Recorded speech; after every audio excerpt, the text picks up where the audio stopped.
Volám sa Andrej Baran, som Banskobystričan a celý život v podstate pôsobím v tomto meste.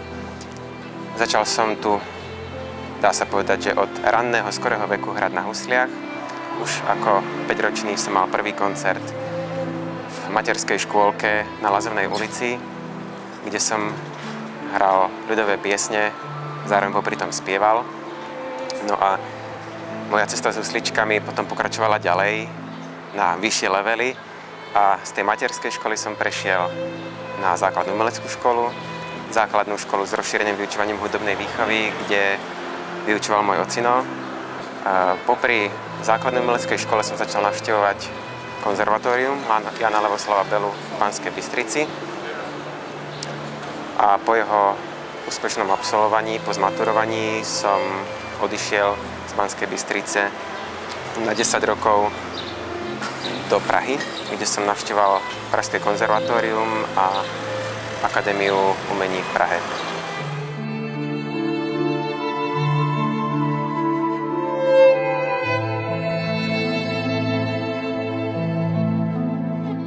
K husličkám ma priviedol môj ocino,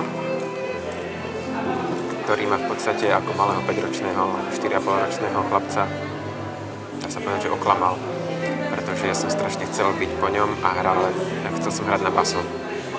Basa však bol veľmi veľký nástroj a ja som začal hrať. Povedal, že musím začať na husličkách, takže dali mi do ruky husličky a v tom som aj pokračoval potom a pokračujem až doteraz. Dúfam, že budem pokračovať aj naďalej.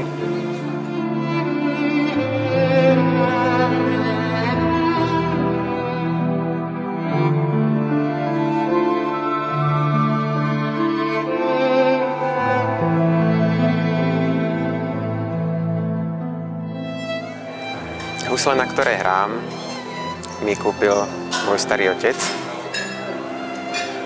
Starý otec mi vždy rozprával o hrôzach druhej svetovej vojny, o partizánoch.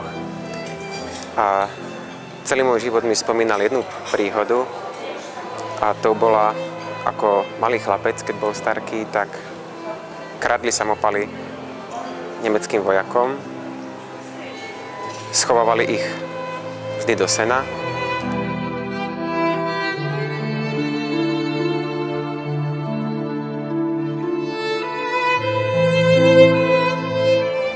Vďaka tomu, že nemusím zažívať vojnu ako môj starý otec, si môžem plniť svoj sen a venovať sa hudbe, venovať sa husliam.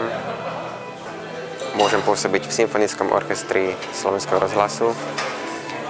Môžem pôsobiť v Mucha kvartete a reprezentovať nielen u nás, ale aj po svete mesto Banská Bystrica a celú našu krajinu.